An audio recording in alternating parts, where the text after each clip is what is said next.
Hello and welcome to livealittlehigher.com. This week we read Parasha Re'eh, and at the end of the parasha, there's a verse that says, "And go to the place which Hashem your God will choose to make His name rest there." And this verse, this pasuk, is referring to the mitzvah of bikurim. Bikurim is that the people, when they used to live in the land of Israel, when the temples were erected and the Mishkan, they used to offer the first fruits to the temple, the first of their crops, the best, the choicest of their crops, in the place that Hashem will choose.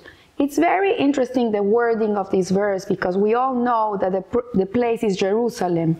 But why doesn't the verse say, go to Jerusalem and offer the bikurim?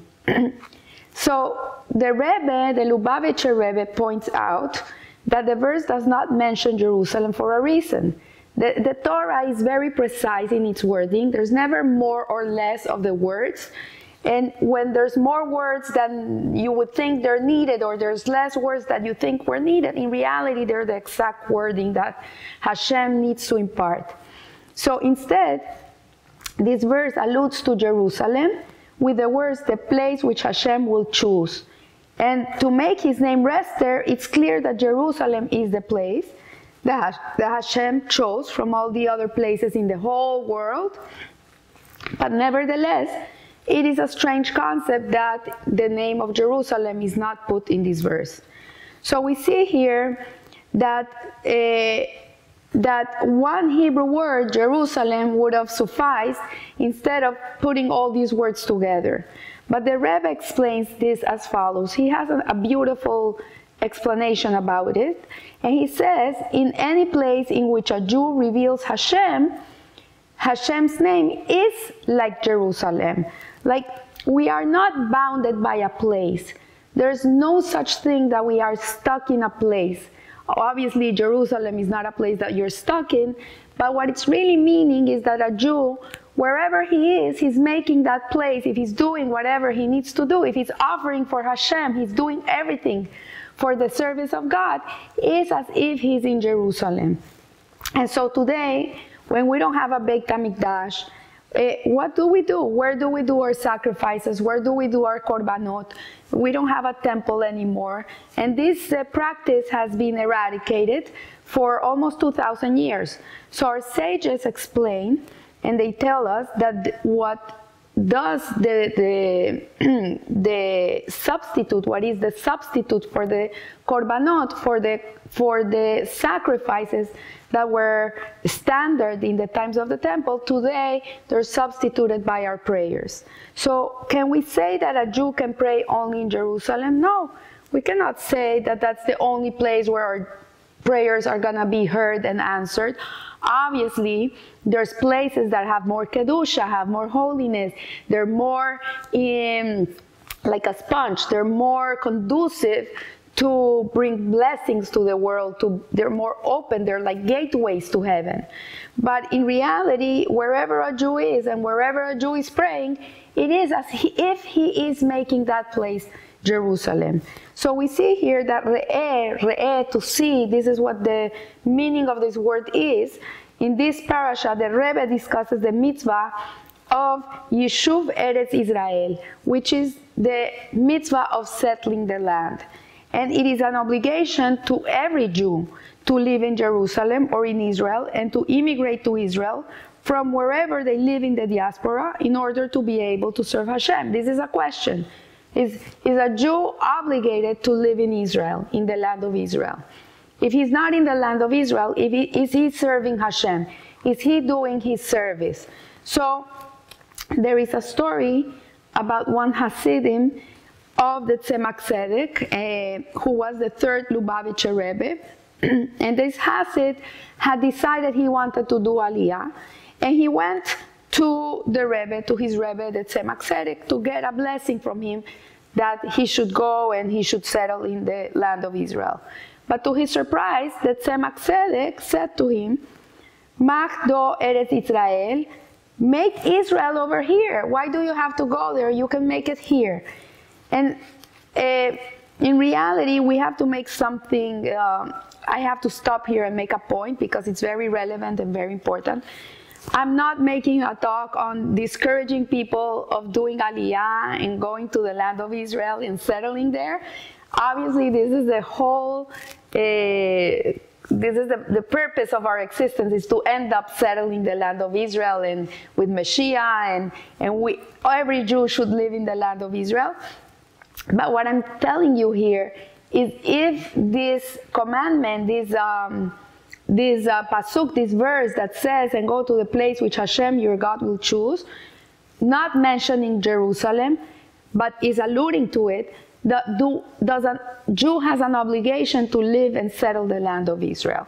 So the Rebbe Lubavitch, he first quotes a statement of the sages to effect that living in the diaspora is like idol worship. So there's a statement that says, Kol hadar bachutz laeretz keilu oved avodah sarah. It is as if a person living outside of Israel does not have God. So when people hear this, obviously they feel like, oh no, I have to move to the land of Israel, because if I'm not living there, it's like I'm idol worshiping. I don't trust Hashem. It's a lack of bitachon. So the question is, how can a religious Jew live in the diaspora? How can we all live here in America, in Latin America, in Europe? There's, I don't know, there's around, I don't know how many Jews outside of the land of Israel, like 6-7 million Jews outside of the land of Israel. So the question is, are we allowed to live outside the land of Israel? Are we desecrating our Torah by not living in the land of Israel? So the Rebbe explains this point very, very clearly. And he says, of course, if you have the means, if you have the ability to move to the land of Israel, you should by all means move to the land of Israel. But it doesn't mean that a person needs to live in the land of Israel to be able to serve Hashem with his whole heart, with his whole soul, with his all might. That is not what this verse is saying. It's a little confusing. We're going to explain what it really comes to mean. So it says that we see in Israel many people that are not Yira Shamayim, that they live in the land of Israel and they're not keeping mitzvot. And then we see people outside of the land of Israel who are very Yira Shamayim. They keep the Torah by the law, and they love Hashem, and they love His mitzvahs. So how come they're not packing their suitcases and moving to Israel with this verse of the sages? So the Rebbe says that there are certain important things that we need to clarify before a person moves to the land of Israel. So the first thing that we need to clarify is this statement of the sages, that they use the expression Kol hadar bechutz laeretz. There are many words which express the idea of dwelling in the land of Israel, but the sages explicitly use the root word dar. And this has a connotation of kivius, permanence. So in other words, what our sages are saying in this is this: when a person lives in a diaspora, when a person lives outside the land of Israel, but he doesn't feel that he's a permanent citizen of somewhere else out of the land of Israel. For a Jew is first being a Jew in the land of Israel, and second is the country, his host country, that has graciously taken him in. But many people, for them, they're first American and then they're Jewish. And this is what happened in the Holocaust, which was a tragedy. People were German before anything else. First they were German and then they were Jewish. First they were French and then they were Jewish. So this is what it means, this verse, this is what it means. What it means is that when a person lives in the diaspora and looks upon his living there as a makom, a keva, a permanent place, when he sees he's comfortable in a place, he has a lovely home, a lovely social club, a beautiful shul, good friends, good restaurants, he's comfortable, and he's inside of him, he feels this is it, this is the place I want to live. Why would I want to go to Israel? This is my permanent permanent place. So because because he just is comfortable and he's not waiting for Mashiach. He's not dreaming about going to the land of Israel. So here it says that for this person is as if he has no God and he's idol worshiping other gods, because he's not thinking that living outside the land of Israel, for him it's a meaning, it's a purpose that he has to accomplish. A Jew, wherever he is, he's meant to elevate the place where he's living. He's meant to make it better. He's meant to bring Kedusha to the place. He's meant to inspire other people in that place. He has a job. That's why he's there. But not for him to think, oh, this is it. I'm so comfortable here and this is going to be the place where I wish to live. So the first factor to know is how a person looks at his life in Galut. If a person is living outside of the land of Israel, and he's yearning for the land of Israel, and he knows and he feels, this place has been very good to me, thank God. I'm very grateful and very appreciative of it, and I've been giving to it all. But in reality, I don't belong here. This is not my home. This is not where I feel this is my home. Then the priority of this person is Mashiach. This person knows why he's in this place. He has a purpose. He has something that he has to accomplish in this place. There's no mistakes. Hashem puts him there for a reason. Look at Yosef HaTzadik. He came out of the land of Israel, of Canaan, ended up in Egypt. He descended to the most depraved place in the world, but he came to elevate it, and he eventually became the viceroy of Egypt. But he never left his Yiddishkeit. He was always very holy and very Yirah Shamayim, very observant of the Torah. He never bended, he never assimilated. So this is what the Rebbe is telling us here. Like, if a person comes and lives in the diaspora and he knows that it's only a temporary place in his journey, and he's yearning for Mashiach and Israel, then he has the priorities right and he has no other gods. For him, Hashem is Hashem. But if a person lives in a place and he's comfortable there, and he has no yearning for the land of Israel, and he has no yearning for Mashiach, then it's as if he has no God and he's serving other idols. So the Rambam explains that one way that we will know that Mashiach is a true Redeemer is that he will gather together the Jews from the four corners of the world. This is one of the prophecies. He will gather the Jews from all corners of the world, and this indicates that Jews have what to do in the four corners of the earth until Mashiach comes. So this prophecy is telling us, like, yeah, Jews are meant to be everywhere. If we're thrown into the diaspora, if we're in Galut, we're not in the land of Israel, and Jews are living in every weird place in the world. You have Jews everywhere. Thailand, India, South America, you name it, Africa.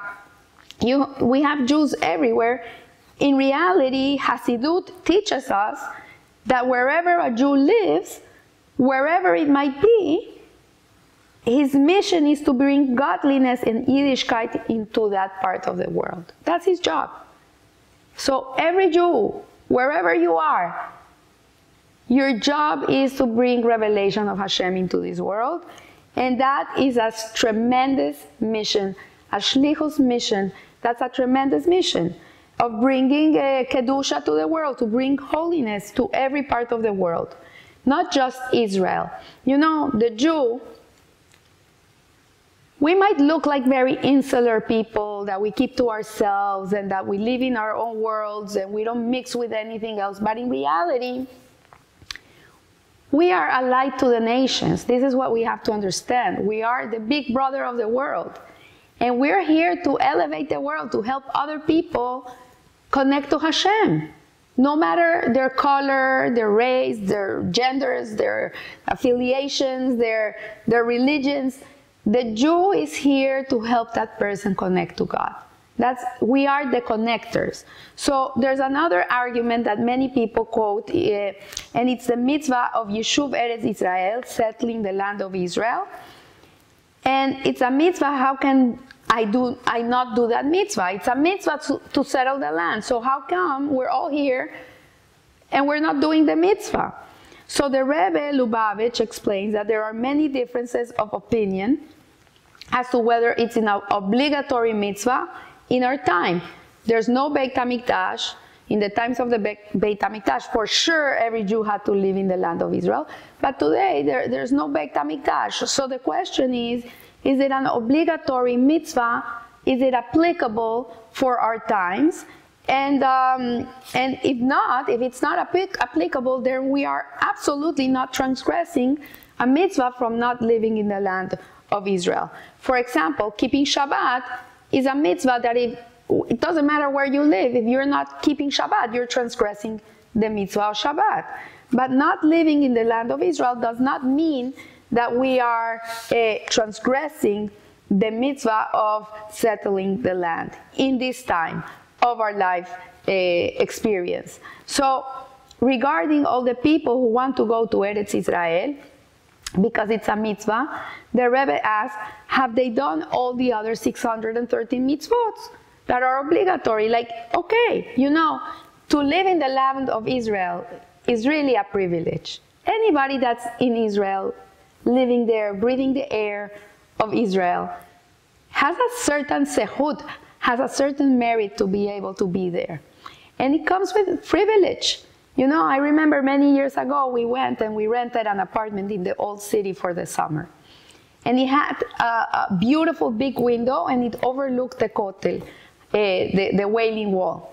And when I came into this apartment, I told the lady, the landlord that was renting it to me, I said, oh my gosh, I'm not gonna be able to watch TV. I'm not gonna be able to get dressed, just like to walk in my pajamas in this apartment. I feel like the Kotel is looking at me all the time. I feel like this feeling of responsibility. And she looked at me and laughed, and she says, you don't know what this apartment is. This apartment, whoever stays here, it comes with responsibility. This apartment comes with responsibility. And I thought I was there for my vacation, I needed to rest, whatever. So guess what? For a whole month, I was hosting people for Shabbat meals. People I had no idea, backpackers, young kids, that they came in birthright. There's this guy that finds them everywhere in Israel and sends them to homes to eat. And you know what? I was working the whole summer. I thought I was gonna have a vacation, but I didn't. I was taking care of Hashem's children. So yes, living in Israel comes with it's a package deal. You have a responsibility when you live in the land of Israel. It's a holier place. The Kedusha is huge. And a person that lives in the land of Israel has more responsibilities and more obligations than a person that lives outside of the land of Israel, because there's no excuse. You're living in Hashem's palace. This is his kingdom. So how can you behave like you behave somewhere else if you're in his palace? So living in Israel means that you are taking on responsibility to behave on the highest level of Yiddishkeit, because you're in the king's palace. This is an awareness. You need to have spiritual sensitivity. So the Rebbe says, yeah, you want to live in the king's palace? Wonderful, go. But you have to know that when you live in the king's palace, you're accountable, much more accountable than when you live outside. So the idea of moving to the land of Israel is beautiful. We all dream with it. We're all yearning for the times when we will be able to go there and live as it's meant to be. But as the parasha begins, it says at the beginning of the parasha, interestingly, it says, look, Re'eh, I'm putting before you today blessings and curses. And the blessings will come so that you shall heed the commandments of the Eternal, your God, that I'm commanding to you today. And the curses will come if you do not heed the commandments of the Eternal, your God, and stray from the path that I'm commanding you today, by following the gods of others that you did not know. And so, yes, there is cause-consequence. When we live in a certain way, you do A, you get B. You do B, you get C. That's the world how God made this world. It's a choice world. You are free to choose from following Hashem or not following Hashem. But when you go to his kingdom, when you go to his palace, to his choicest home, you cannot behave how you want to behave. You have to behave how the king wants you to behave. And so choose the blessings, because it's interesting that pasuk says, see, I'm giving you a blessing and a curse. It doesn't say a blessing or a curse. It's telling you a blessing and a curse. What does this mean, a blessing and a curse? What it means is that from Hashem nothing bad can come. Everything is good. Everything he sends us is good. But depending on our behavior, depending on our decisions, on our actions, on the way we perceive the world, on the way that our perception makes us live, the results are going to be in our eyes, in our vision, the way we perceive the world, either a blessing or a curse. So yes, let's go to Israel. I can't wait. I'm waiting. But meantime, I'm here. I have a job to do. I have people to inspire. I have a lot of things that I need to do here before Mashiach comes and we're able to merit the eternal redemption. So I want to wish you a blessed week, and remember, live a little higher. Thank you.